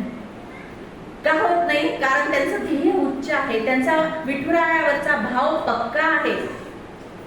त्यामुळे ते चालत, अखंड चालत राहतात आणि विदाऊट चप्पल चालतात. विशेष कारण त्यांचं ध्येय उच्च आहे, त्यांचा भाव स्थायी आहे आणि त्यांचे प्रयत्न, त्यांचा ध्येय आहे माझे प्रयत्न 100% आहे, मी पंढरपूरला एकादशीच्या दिवशी जाणारच. मग अशांना भगवंत सुद्धा मदत करतो आहे.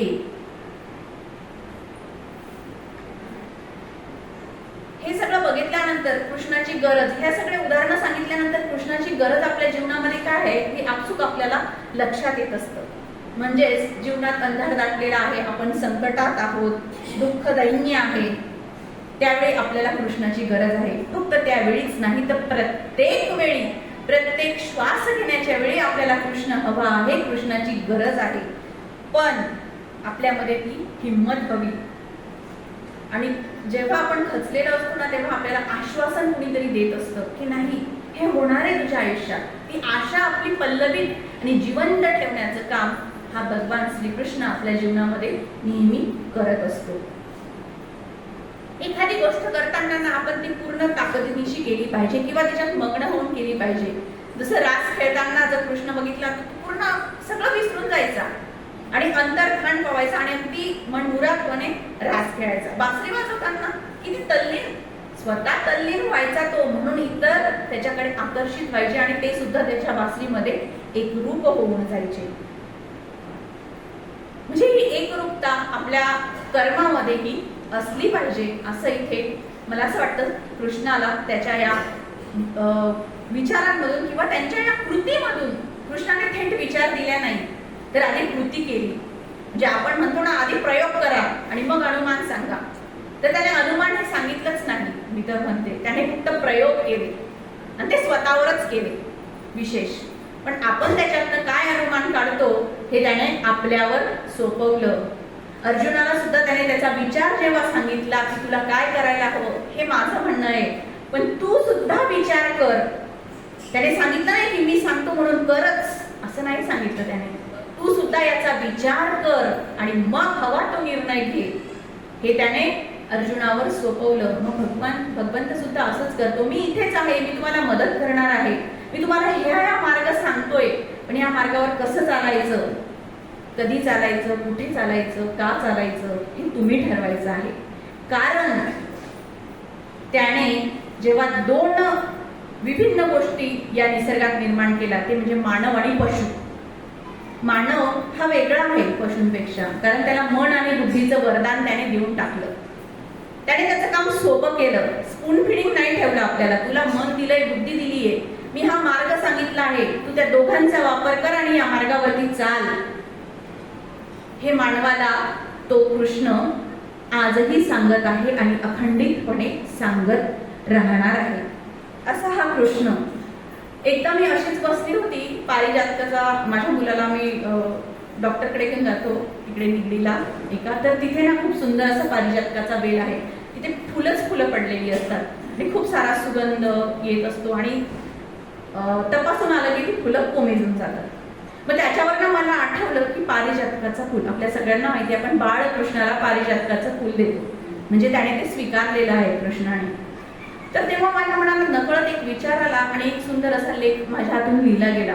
हीच खरंच विचार आला की पारिजातक आणि बपूंचं पुस्तक काही दिवसांपूर्वी वाचलं होतं मी, त्याच्यात त्यांनी एक सुंदर गोष्ट सांगितली होती की आयुष्य किती मिळालं, नेमकं असं होतं की तुम्हाला छोटं जरी आयुष्य मिळालं ना, तर आपल्या सुगंधाची लयलूट मोकळे व्हा तुम्ही. की तुमच्याकडे छोटंसं आहे, आपलं आयुष्य किती आपल्याला माहित नाही, पण आपल्या विचारांचा सुगंध, आपल्या कर्माचा सुगंध, आपल्या भक्तीचा सुगंध या छोट्याशा आयुष्यात तुम्ही देऊन मोकळे व्हा. कशातही गुंतून पडू नका. ते वाक्य असं आहे, आयुष्य पारिजातकाचं मिळालं तरी चालेल, पण लयलूट करायची ती सुगंधाचीच. इतकं सुंदर बापू सांगून गेले आणि त्या सगळ्यांचा मेळ बसला. आणि अर्थातच ऋतू हा पावसाळाच होता आणि त्यातच मला हा लेख सुचला आणि मी तो सहज देऊन टाकला. आणि मग पारिजातकाची तुलना कुठेतरी गुलाबाशी करावीशी वाटली. गुलाब बघा ना, सगळ्यांना आवडतो, कारण गुलाब आपण इतका कवटाळतो आपल्या आयुष्यामध्ये, त्याचे काटे लागले तरी सुद्धा चालतील, पण गुलाब मी जपलाच पाहिजे आणि त्याचा गुलकंद त्याला तेवढ्यावर आपण सोडत नाही. अनेकांनी आपल्या तारुण्यातला गुलाब सुद्धा अजून वहीमध्ये ठेवला असेल, म्हणजे इतका कवटाळतो आपण तो गुलाब की त्याचे काटे टोचले तरी चालतात, काटे सहन करतो, रडतो, सगळं करतो आणि त्याचा गुलकंदही खातो, म्हणजे त्या गुलाबाला आपण कुठेच सोडत नाही. पण पारिजातकाकडे बघा ना, जे कृष्णाने त्याचं फुल म्हणून स्वीकारलं आहे. आयुष्य छोटंसं आहे, पण इतका सुंदर सुगंध देऊन मोकळा होऊन जातो, काहीच ठेवत नाही. आणि त्याने पारिजातक का स्वीकारलं हे मला त्या दिवशी कळालं, कारण कृष्णाने सुद्धा असंच जीवन जगला.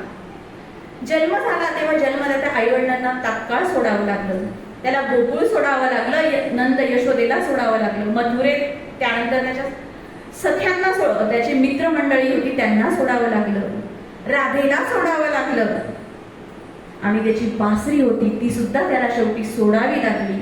आणि पण हे सोडताना त्याला जो काळ मिळाला, त्याने जे प्रेम दिलं ते इतकं प्रेम दिलं त्या काळापुरता की जन्मजन्मांतरांकरता जन्मजन्मांतर निघून जातील तितकं पुरेल इतकं प्रेम त्या कृष्णाने दिलं, सगळ्यांना दिलं आणि आजही तो आपल्याला देतो आहे.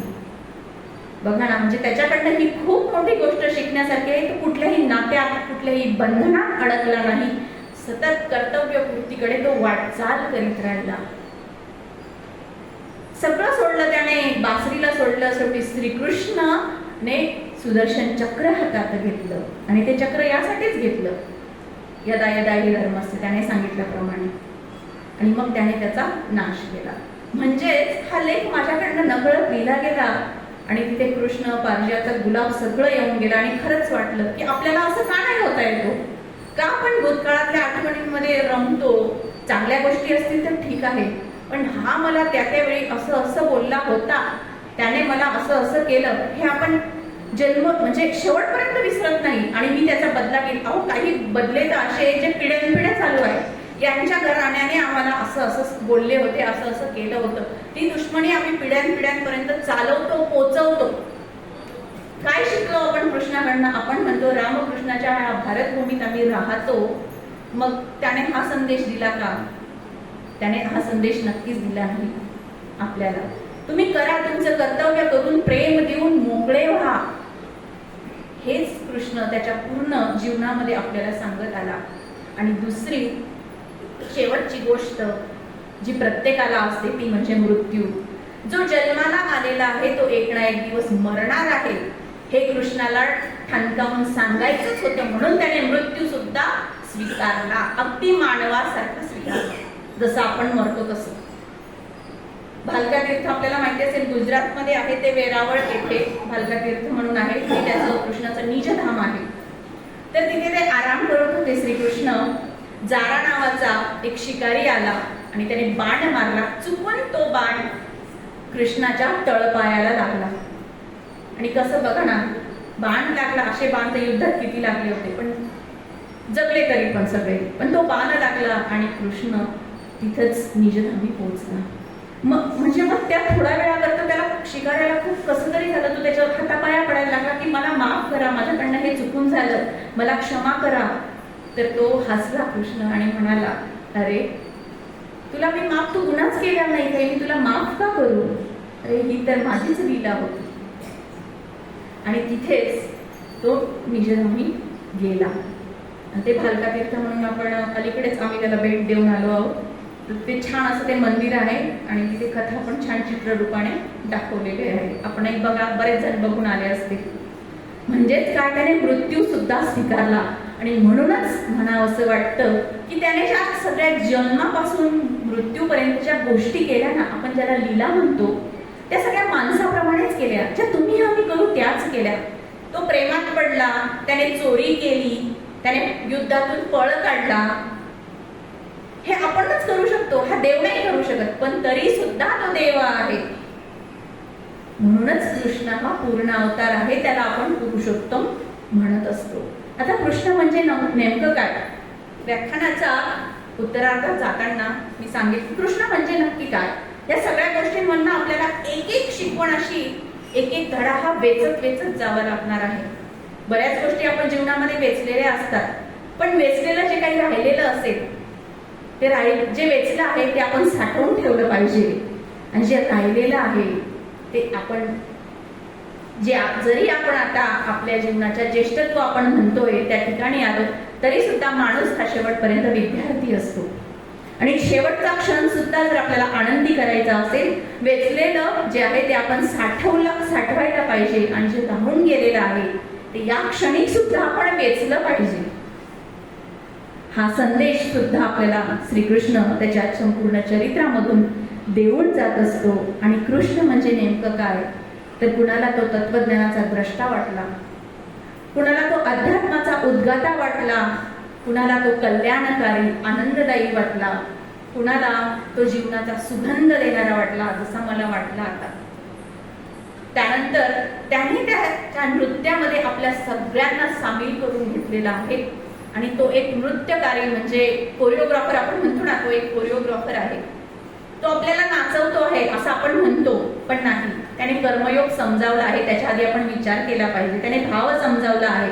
तो आपल्याला नाचवत नाही, आपण उगाच त्याच्या रिंगणामध्ये गुरफटत जात आहोत. त्यानंतर तो एक यशस्वी मुत्सद्दी वाटला. मुत्सद्दी केव्हा वाटला? जेव्हा तो हे युद्ध करू नका असा प्रस्ताव तो घेऊन जातो कौरवांकडे. त्याच्यातनं आपण काहीतरी सोल्युशन काढूया म्हणून इतके 5 गावं तुम्ही पांडवांना द्या असा मुत्सद्दीपणा करणारा एकमेव हा कृष्णच होता, ज्याला शांती हवी होती. त्यानंतर तो विजयी योद्धा आहे. तो प्रत्येक ठिकाणी जिंकलेला आहे. त्यानंतर तो भक्तवत्सल आहे. भक्तांच्या हाकेला धावून गेलेला आहे. त्यानंतर तो ज्ञानियांचा आणि जिज्ञासा संपूर्ण करणारा आपल्या सगळ्यांसाठी तो जगद्गुरु आहे. असा हा कृष्ण आहे. आणि म्हणून नकळत असं सहज मला सुचून गेलं की देहाचे आत्म्याचे हे जन्माचे भांडण आणि दोघांमधली शिष्टाई म्हणजे माझा कृष्ण. काळ कुठलाही असला ना रसिक हो, पण कृष्ण मात्र हा एकच आहे. एकच होता, एकच आहे आणि एकच राहील. तो आपण समजून घ्या. आपल्याला जो तोडका मोडका समजलेला आहे, मला सुद्धा जो तोडका मोडका काही गोष्टींमध्ये समजला आहे आणि मी त्याच्यातून जे शिकवण काढण्याचा जो प्रयत्न केलेला आहे तो एक छोटासा प्रयत्न आहे. कृष्ण म्हणजे सागर आहे. कृष्ण म्हणजे भक्तीचा, ज्ञानाचा सर्वार्थाचा तो सागर आहे आणि त्या सागरात आपण मोती सुद्धा नाही आहोत. त्यामुळे कृष्ण आपण समजून घेऊया, जाणून घेऊया आणि विषयाच्या शीर्षकाकडे मी येते की कृष्ण भेटायलाच हवा. त्यासाठी पहिली गोष्ट कृष्णाचं चरित्र, त्याची प्रत्येक लीला आपण समजून घेऊया. समजूनच नाही तर ती जाणून घेऊया. आयुष्यात प्रयत्नवादी असणाऱ्यांना कृष्ण भेटतो आणि भेटतोच, पण तो आपण ओळखायला हवा. त्यानंतर लाईट गेली वाटत.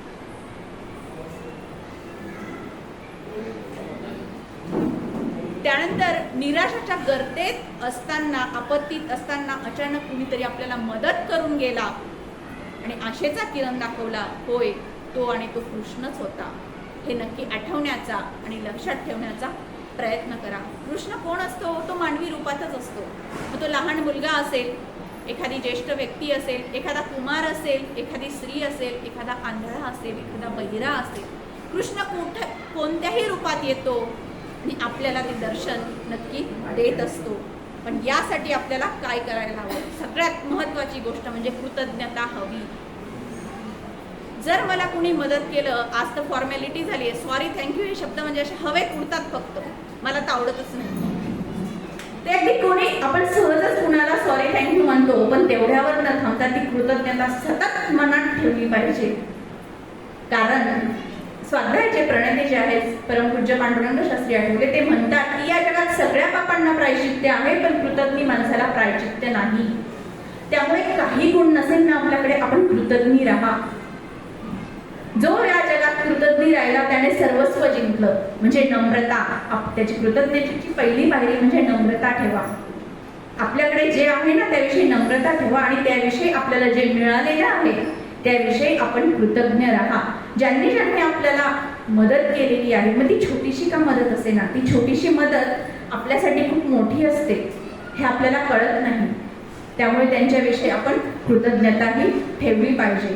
दुसरी गोष्ट म्हणजे जर भगवंत भेटायचा असेल तर स्थायी भाव घेऊन आपल्याला अर्जुन होता यायला पाहिजे. कारण भगवद्गीता ही अर्जुनासाठी होती. आपण मस्त म्हणतो अर्जुन निमित्त होता, पण आपण म्हणजे भगवंताची अपेक्षा होती की हे माझे सगळे जे आहेत पुढचे माझी लेकरं ही अर्जुन आहेत आणि ती अर्जुन व्हायला हवी, तरच त्यांना हे ज्ञान, भगवद्गीतेचं ज्ञान, जीवनाचं चिरंतन सत्याचं अमृत हे त्यांच्यापर्यंतच पोचणार आहेत जे अर्जुन आहेत. म्हणून आपण अर्जुनाची वृत्तीही ठेवली पाहिजे. त्यानंतर निसर्ग नियमाप्रमाणे आपण आपल्याला देता यायला हवं. आता मी तर इथे डायरेक्ट म्हणेल की आपल्याला जसा कृष्ण भेटतो तो जाणून घेतला, आपण अर्जुन झालो, पण त्याच्या पुढची पाहिजे आपल्यालाही कोणाच्या तरी आयुष्यात कृष्ण होता यायला हवं. आपल्याला फुल ना फुलाची पाकळी कोणाच्या आयुष्यात देता यायला हवी, कारण आपल्या एखाद्या छानशा वाक्याने, छानशा आधाराने, मानसिक म्हणा, कुठल्याही प्रकारचा आधार म्हणा, एखाद्याचं जीवन बदलू शकतं, सुधारू शकतो.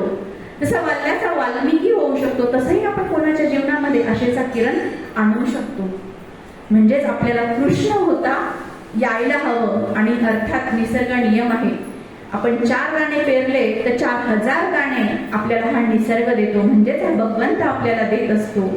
आणि जे अगदीच सायन्सचा विचार करणारे आहेत, शास्त्राचा विचार करणारे आहेत, त्यांच्यासाठी मी म्हणेन की हा बॉल आहे ना, जितक्या वेगाने आपण भिंतीवर मारला ना, त्याच्या दुप्पट वेगाने तो आपल्याकडे येत असतो. हा निसर्गाचा नियम आहे, न्यूटनने सांगितलेला हा सिद्धांत आहे. आपण फक्त त्याला काय म्हणतो ना, विज्ञानाची झलक दिलेली आहे. अध्यात्म आणि विज्ञान फारसं वेगळं नाही आहे. अध्यात्मातूनच विज्ञान जन्माला आलेलं आहे, पण आपण ते समजून घेत नाही. ते समजून घेतलं पाहिजे. आणि आपल्याला सुद्धा कोणाच्या तरी आयुष्यात कृष्ण म्हणून जाता यायला हवं. ही संधी आपल्याला मिळाली तर आपल्या जीवनाचं ते अहोभाग्य आहे. आणि जीवनामध्ये मी तर म्हणेन, रामाचा विचार, कृष्णाचा आचार आणि हरीचा उच्चार असेल तर आपल्या जीवनामध्ये परिपूर्णता येते आणि जीवन खरोखर धन्य झाल्यासारखं हे आपल्या स्वतःच्या मनाला सुद्धा वाटत असतं. आणि ते असायला हवं. कृष्ण हा प्रत्येकाला भेटणारच आहे, पण त्याच्यासाठी हरी डोक्यात कृष्णाचे विचार, हृदयात कृष्णावरचं प्रेम, मुखात त्याचं नाव, हातात कृष्णाचं काम, असा सुगम समन्वय जर आपल्या जीवनामध्ये या विचारांचा सगळा झाला तर प्रत्येकाच्या आयुष्यात कृष्ण भेटतोच आणि तो भेटायलाच हवा. यासाठी आपण तयारीही केली पाहिजे. कारण जर आपल्याला मडकं बनवायचं असेल तर त्याच्यासाठी माती आधी तो कुंभार रगडून घेतो चांगली, तिच्यामध्ये काही गोळे असतील ते काढतो. आपल्याला ते कुंभाराची माती येणार, तसं माती आधी झालो ना तर आपलं मडकं होतं. म्हणजेच आपल्याला सुद्धा जीवनामध्ये कृष्ण भेटतोच आणि तो भेटायलाच हवा. भेटल्यानंतर तो ओळखायला हवा आणि त्याच्याविषयी कृतज्ञता असायला हवी. आणि आपणही कोणाच्या जीवनामध्ये कृष्ण रूपाने जाता यायला हवं. अशीच आपल्या जीवनाची काय म्हणतात ना, संध्याकाळ जर गेली ना आपल्या जीवनाला नक्कीच 4 चांद लागतील. म्हणजेच काय, आपण म्हणू ना, आपण आलो होतो तेव्हा काय घेऊन आलो, घेऊन काहीच आले नाही. जाताना ज्या ढोबळ वस्तू आहेत त्या आपण घेऊन जाणार नाहीये, पण ठेवून मात्र नक्कीच काहीतरी जाणार आहोत. आणि ते कृष्ण रूपाने, कृष्णाच्या एका अंशाच्या रूपाने या पृथ्वी तलावर ते राहणार आहे. त्यामुळे आपण जीवनामध्ये सांगितल्याप्रमाणे रामाचा विचार करूया, कृष्णाचा आचार करूया आणि हरीचा उच्चार आपण केला पाहिजे. त्यानंतर मला एक कविता वाचनात आली. ऍक्च्युली तो कविता म्हणता येणार नाही, त्याला एक विचार आहेत ते मला खूप भावले. जे मी आता सांगितले ना त्यांच्याशीच संलग्न होते. ते असं होतं की कृष्ण जीव आयुष्याच्या प्रत्येक वळणावर कृष्ण हा भेटायलाच हवा. मनातलं बोलायला, लिहिलेलं वाचायला, रेखाटलेलं दाखवायला आणि कधी गायलेलं ऐकवायला हक्काचा सवंगडी हवा. म्हणूनच जीवनात कृष्ण भेटायला हवा. बघा ना, मनातलं बोलायला, आता बऱ्याच ज्येष्ठांची समस्या असते, कदाचित आपण अनुभवत नसाल तर ते आपलं सौभाग्य आहे की आपल्या मनामध्ये खूप आहे, आपल्याला बोलायचंय पण आपल्याला गप्पा मारायला कुणीच नाही भेटत हो. माझ्याशी कुणीतरी बोललं पाहिजे. लहान मुलाचीही हीच अवस्था असते की त्याला खूप गोष्टी सांगायच्या असतात पण आपल्याला वेळ नसतो. असं मनातलं बोलायला, लिहिलं वाचायला, रेखाटलेलं दाखवायला जीवनात कृष्ण भेटायलाच हवा. त्यानंतर मुळात नात्यांच्या पलीकडे भावबंध जोडणारा, जे रक्ताची नाती सोडून भावबंध जोडणारा एक हक्काचा सवंगडी पाहिजे आणि तोच कृष्ण आपल्याला भेटायला हवा. लहानपणापासून जपलेल्या अनेक नात्यांची जपणूक करताना, वय वाढत असताना, नात्यांचे काळाप्रमाणे अर्थ बदलत असताना, तसंच ते पूर्वीचं निर्व्याज अबोध नातं जमायला पाहिजे आणि म्हणूनच जीवनात कृष्ण भेटायला हवा.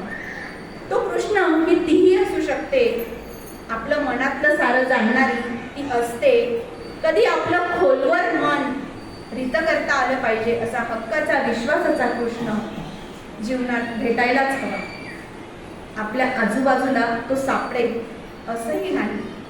कुणीतरी जवळचं कृष्ण असण्याची भावना ही उर्मी देणारी पाहिजे.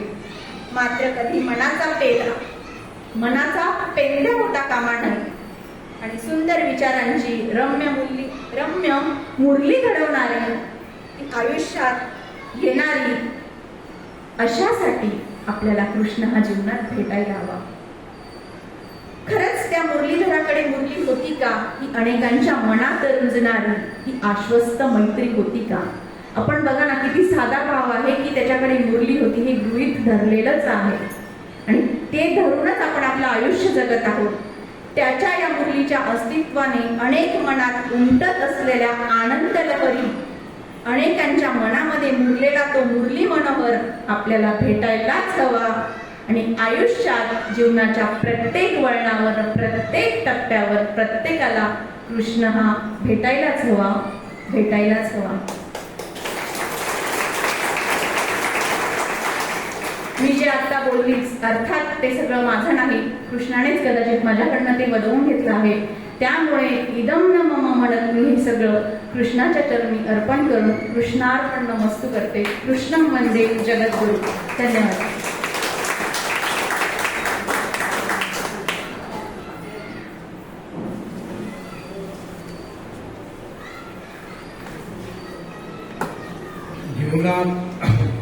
जीवनात कृष्ण भेटायला जावा हे सांगता सांगता त्यांनी संपूर्ण महाभारत आपल्याला सांगितले.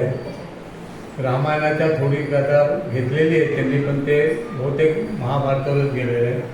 त्याबरोबर त्यांनी सांगितलं आपल्याला की कृष्णाची प्रत्येक कृती हे त्याचं विश्लेषण करताना न्यायव्यवस्था काय होती, की त्यांनी ते का केलं हे आपल्याला विश्लेषण केले.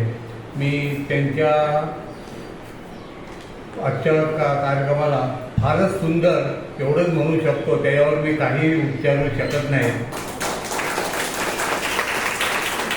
एक सांगायचं आहे की रामायण किंवा रामकथा किंवा कृष्ण कथा जितक्या वेळा तुम्ही वाचाल तितक्या वेळा प्रत्येक वाचताना तुम्हाला कृष्ण आणि राम दोघेही वेगवेगळे दिसायला सुरुवात होते. एक वेळा वाचलं तर एकदा राम समजतो, तीच कथा परत दुसऱ्यांदा वाचली तर दुसरा राम समजतो. अशा कृष्णाच्या बाबतीत आहे. ज्या वेळेला कृष्णाने गोकुळ सोडलं त्यावेळेला त्यांनी राधाही सोडली, प्रेमभावही सोडला आणि बासरीही सोडली. त्यानंतर ह्या चारही गोष्टी त्यांनी स्वतःजवळ घेतलेल्या नाहीये. त्यांनी फक्त त्यानंतर सुदर्शन चक्र हातात धरलं आणि युद्धनीती फक्त केली. कृष्णाचं जर बालपण बघितलं तर राधा, गोपी, बासरी एवढंच होतं. पण जसे ते द्वारकेला गेले त्यानंतर त्यांनी परत मागे वळू नये. कृष्णाने आपल्याला फक्त हे सांगितलं की खळखळून जगा, आनंदाने जगा, आणि रामाने सांगितलं आपल्याला मर्यादेने जगा. आजचा जो कार्यक्रम झाला तो फार सुंदर झाला आणि मला वाटतं योगिताईंना एवढी जे सगळे सभासद बघितल्यानंतर अजून बोलायचा उत्साहही वाढला असेल. असाच सगळ्यांनी उत्साह ठेवावा ही विनंती. मी आपल्या अध्यक्षा रजनी शिरोडे यांना त्यांचा सन्मान करायची विनंती करतो.